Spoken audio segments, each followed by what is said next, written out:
I'm 23 years old and I've made over $1 million online. Here are the 9 biggest lessons I've learned. If you don't know who I am, my name is Clay Lawrence. You can see here's me on stage receiving some awards. Here's a lot of screenshots of the amount of money I've made, but I'm sure screenshots have lied to you before. So you can see here's the amount of money I've made with high-level affiliates. Here's the old Stripe account. You can see over $500,000 here. And then we put it all together in QuickBooks. You can see over $1 million in revenue. And I don't say all that to brag. I'm just trying to show you the proof. And if you want to listen to me, great. The first lesson I've learned is how to keep a simple personal life. And so you can see here's the life that most people live. 8 hours of work, 3 hours of eating, 5 hours of entertainment, and 8 hours of sleep. And that sort of life is totally fine. There's nothing wrong with it. But to really get locked in, here's kind of what I structure my schedule to look like. 12 hours of work, an hour of eating, cleaning, and showering, 2 hours of entertainment, that's still pretty generous, and 8 hours of sleep. And if you look back here and you say like 5 hours of entertainment, that's crazy. Look at the screen time on your phone. Kind of here are the action items to get locked in on here, and here's what's really helped me out. To take my life from looking like this, where it's all distracted, I'm wasting a bunch of time, almost 8 hours of wasted time every single day, to now like this, where I'm able to get 4 more hours of focused work in. So I've gone back and forth deleting social media on and off my phone, but I've kind of landed on an app called Opal that allows me to keep social media on my phone, but I have to go on to Opal, choose how long I'm going to be on the app, and then wait like 60 seconds before I unlock it. And so that keeps me kind of disciplined, and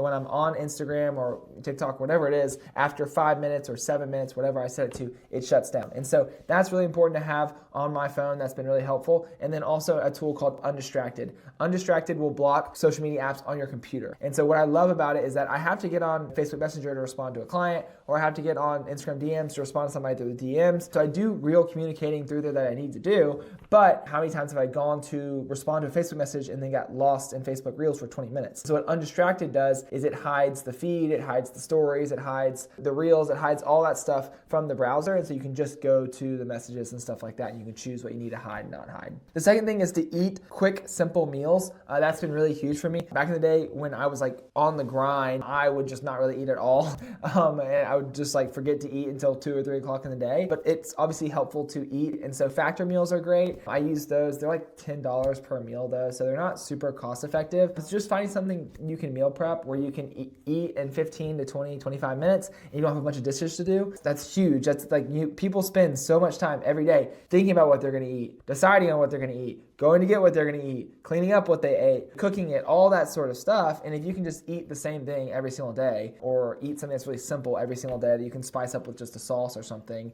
that's really helped me kind of get locked in. Now I eat a pound of ground beef every day for lunch. My wife does cook that before, but just something simple you can eat every day. It makes you not have to think about it. Number 3, don't start shows you know you may binge. So I'm really good at saying no to watching a show. I'm really bad at saying no to watching the second or the third episode of a show that I've already invested in, right? And so what I've had to do is I had to just like, hey, I just can't say yes to it. That looks good. Not now. Maybe we'll start on the weekend or something, but just stopping that before it even starts. Number 4, stop trying to change every area of your life at once. So focus on one. I'll talk a little bit more about this later, but there's kind of 3 buckets: health, wealth, and relationships. And what's funny is people start the new year, and I've been victim of this many of times, where it's like, hey, I want to get in better shape. I want to make more money. I want to spend more time with my family. I want to spend more time with my friends. I want to be a better Christian, like all this sort of stuff. And it's like, holy crap, improve one of those at a time, and it'll actually help you with all the other ones. Now, transparently, I have my non-negotiables. Nothing is going to come before my faith and my family. Nothing will come before that. Those are my non-negotiables.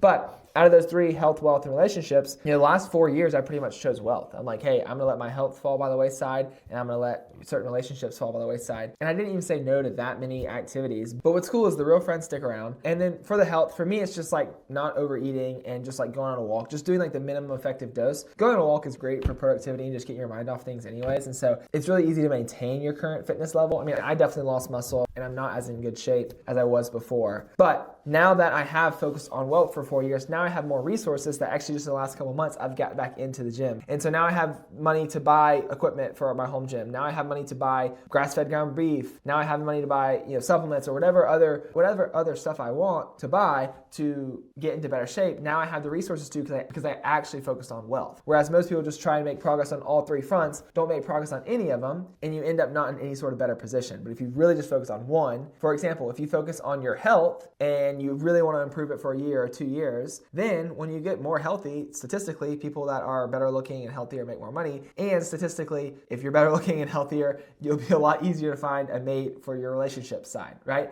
And so what I'm saying is focus on one, and then the other two will become a lot easier. For me, if you're watching this video, it's probably wealth is what you're focused on. No crazy BS morning routine. I wake up, I grab my caffeine, I sit at my computer, I have one big activity to work on the first 3 to 4 hours of the day. That's when I'm my most productive. And I normally try and plan that one activity the night before. I have times I've slacked off on that, and then my mornings I wake up and I get distracted too easily. And so yeah, waking up early is a hack too. Just like get all your deep work done before you have calls. When I was growing the business, it was all by myself. I had to do my deep work from like 4 a.m. to 9 a.m. and then from 9 a.m. to 5 o'clock at night, it was calls. It was sales and onboarding calls. And so that's kind of another hack. Just wake up, get to work. Avoid drama. I don't even know why I had to put that on here, but some people have like crazy drama, personal life stuff going on. I just kind of avoid that. No notifications on your phone.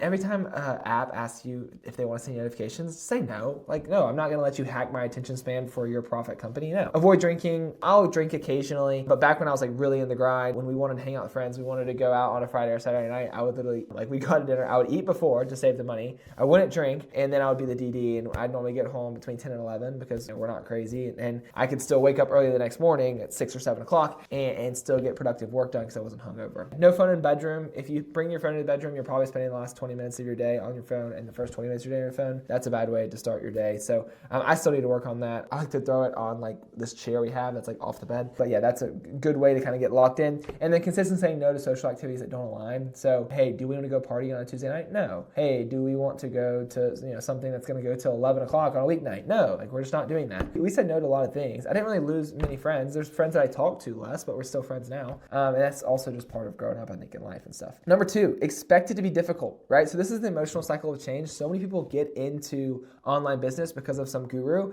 and they're selling the dream of how easy it's going to be, whatever. That's not how it works. And so what happens is they start the business, whether you're doing a marketing agency, whether you're selling Go High Level SaaS, whether you're selling websites, whatever you're selling, they start this business in uninformed optimism. And then they make the first cold call and they realize like, oh, not the whole world wants to just give me their credit card and not the whole world just loves me. Interesting. That's not what the guru said. And they move into this valley of despair after informed pessimism, and then they just quit, right? And so what happens is if you go through this cycle over and over and over and over again, and I did this from the age of like 15 to the age of probably 20, I did that over and over and over and over again. What I'd recommend is actually sticking through to something. If you've seen somebody else make it work, then it's possible. Stick through the valley of despair and expect it to be hard. If you expect it to be hard, you don't have this massive dip at the beginning that's really demoralizing. And especially if you're doing something low ticket, like we help local business owners get reviews, we do it for $100, $300 a month. If you're doing websites, you're doing $200 a month for that, whatever it is. If you're doing something low ticket, it might take even longer to kind of get this ball rolling to get that dopamine hit, right? If you're doing something more high ticket, you could stumble across a client or two and have a $5,000 a month. That might feel really good. But then next month when they cancel, boom, super demoralizing. And so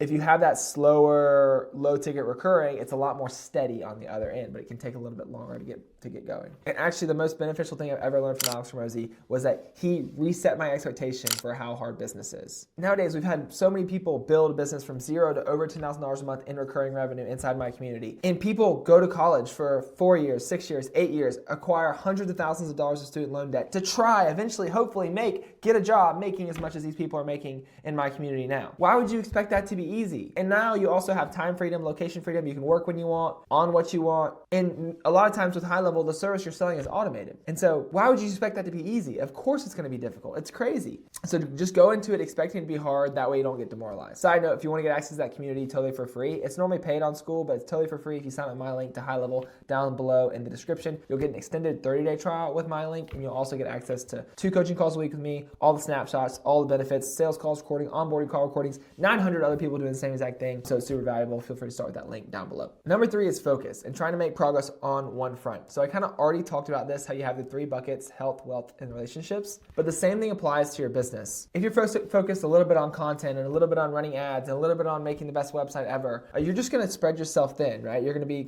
you're doing halfway jobs on all these different things. Where if you just focus on cold outreach, you're like, hey, I'm just going to do cold outreach. Like, I'm going to do cold outreach all day, all week, all month until I get customers. You can make way more progress. And what happens is you don't get a lot of returns in like the first 10th. or 2/10 of like building a skill set, right? But once you can actually like, I think Alex Morosi explains it as like, you create the brick that connects it to the other side that you can finally cross over, you can actually start getting compensated and start to see great results if you actually just focus on one skill. So the speed of your progress and the speed of your results will be based on how focused you can be. All right, number 4, do the math. It's surprising to me how many people don't do this. And I think I hear this all the time, like, oh, this business is saturated, you can't make money with reviews anymore, or high level, or websites, or an SMMA, like you can't do any of that stuff, it's all saturated. Like, just do the math. It's crazy. There's 35 million business owners in America alone, and there's people watching this from all over the world. And let's say, like, for reviews, the average client pays us about $150. And so when I was getting started, I was like, I know I need to get 3 clients a week. And this was the math. I was telling myself over and over and over again. $10,000 a month is 67 clients. If I suck at doing cold outreach, I suck at text, I suck at emails, I suck at calling, all this sort of stuff, for me to get 1 client every 500 outreaches would be pretty conservative, like even if I suck at it, right? So that's only 33,500 outreaches. Divide that by 365. It's only 92 outreaches a day. Now let's assume people cancel because I don't know how to onboard people yet and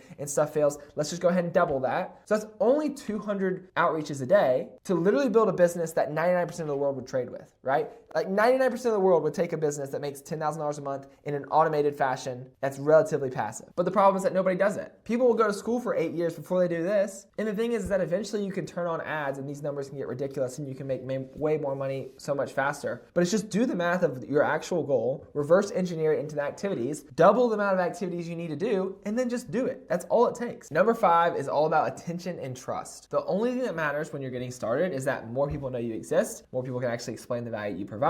One of my favorite quotes from Matt DeCino, a guy in the high-level affiliate community, is that you want to have 100 customers, but the problem is there's not even 100 business owners that can accurately explain the value of what you provide, right? There's not even 100 business owners who know you exist, that actually know what you do and the services that you offer. So in the beginning, if you're not taking this audience that's totally cold and turning them into warm prospects of people that know, like, and trust you by doing some sort of outreach or generating some sort of content, you're wasting your time. Don't worry about all this bull crap that we all spend so much time on. I mean, I know when I was getting started, I probably spent a full week trying to automate my onboarding process before I'd even onboarded anybody. How stupid is that? I didn't even know how to onboard somebody, but I tried to automate the process before I'd even done it. What a waste of time. So in the beginning, when you're getting started and you're not spending 4, 6, 8 hours a day letting people know you exist, you're wasting your time. The 6th biggest lesson I've learned is to get clients results and then worry about the payment, right? And so I have this pipeline to kind of demonstrate what getting customers results is like. So in the beginning, you need to kind of get somebody's attention, right? And you need to book them on a call, and then you need to sell them, and then you need to onboard them, and then you need to actually deliver the service that you sold, whether it's websites, reviews, you're a marketing agency, whatever it is. And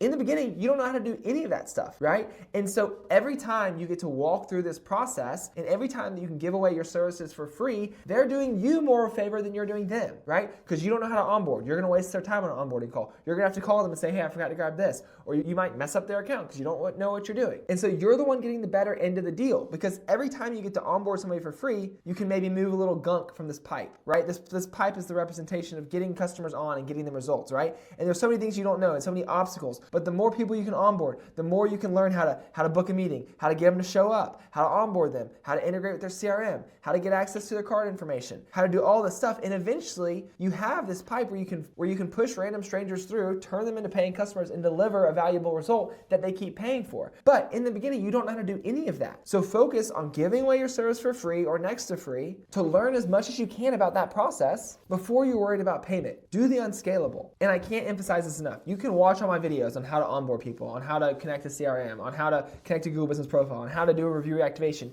You can watch all those videos 100 times, but you're not really going to truly understand the nuance and the depth of it until you do it 15, 20, 30 times yourself. Plus, you can keep doing for free and say, hey, I'll keep doing it for free if you give me a referral, and then do it for the referrals for free. And you can keep doing that until you're so busy you say, hey, I'm going to have to start charging for this unless you keep giving me a referral, and they're going to start paying, right? So you can just snowball that. And like the thing is that you already have the high level account. People are so hesitant to give away their work for free. Shut up. Like, I mean, I was an 18, 19-year-old kid that had zero value to provide to the marketplace when I was trying to give away my services for free. I mean, I was trying to sell my services when I had zero value to provide to the marketplace, besides the fact that I could like go watch a YouTube video and try and figure it out. So shut up and get out of your own way. You're already paying for a high level. It costs next to nothing to set people up on certain services. Just do it. Number 7 is that there are no shortcuts. You just have to keep chipping away day in and day out and showing up. I mean, snapshots are really valuable valuable, especially for people that know how to use high level and it can just like shortcut a lot of the work. And that's why I give them away. That's why I built everything out for y'all, so y'all can just put it into your own account if you want to work with somebody like me. If you want to sign up with my link in the description, you get access to all that, right? But it's so cringy to me when people think like a snapshot's gonna save them. Oh, give me the snapshot. Oh, give me the snapshot. Give me a snapshot. No snapshot is gonna save you. Like if you don't not understand how the snapshot or how high level works, then it's useless, right?